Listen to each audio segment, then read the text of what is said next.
All right, welcome in. So it is early July, and I've got the midsummer market update for you in Central Ohio. A lot of dynamic things that we're seeing happening in the marketplace. The market has sort of separated a little bit between the top end and the lower end of demand and listing. So I want to dive in and talk to you guys about the numbers. So let's take a look.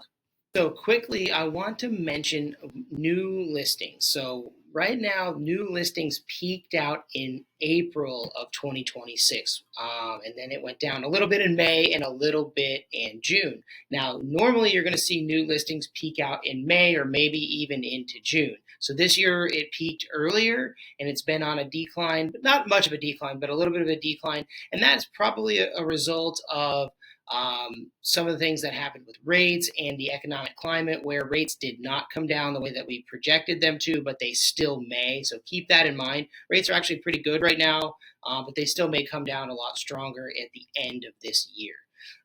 Absorption rates are down for the month of June as compared to May, and days on market continues to decline as well. So if we look at the market on the whole, total listing or total sold unit volume this year is pretty flat. It's up 1%.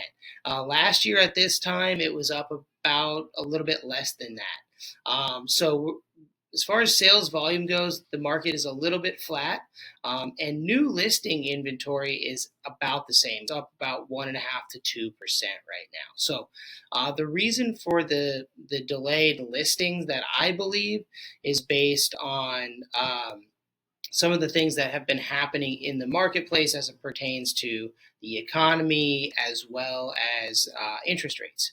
Um, but the good news that I have is there is still a very strong buyer pool here in Central Ohio. In fact, if we look at the home price appreciation, we're up about 3.5% or so from June of last year, and we're up about 4% on average sales price throughout the year, so year to date. So we're hovering right in that 3 to 4% home price appreciation range, which is a strong number.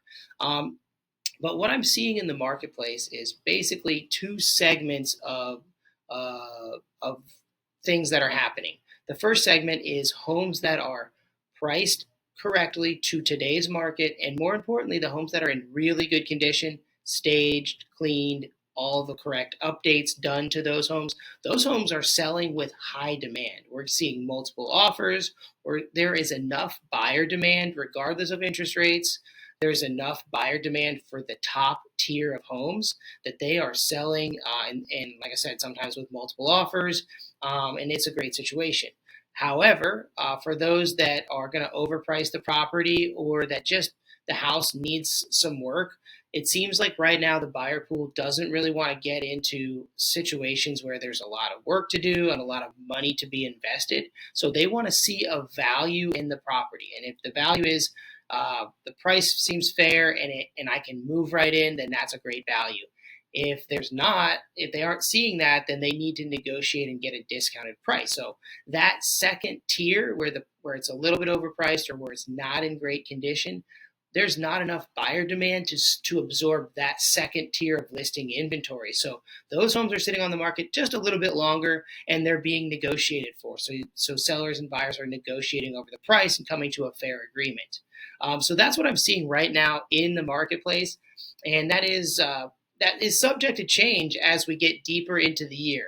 Typically, August is a slower month, but if we do see an improvement on rates towards the back half of the year, that could really change the trajectory of what's going to happen with sales volume and with buyer demand.